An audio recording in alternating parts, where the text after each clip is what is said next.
love कुश विद्या विहार के छात्र छात्राएं, स्कूल के टीचर्स यह शपथ लेते हैं कि पर्यावरण की सुरक्षा के लिए, रुपयों की बर्बादी को रोकने के लिए, अहिंसा के लिए,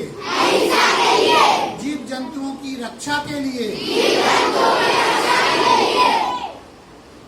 पटाखे का इस्तेमाल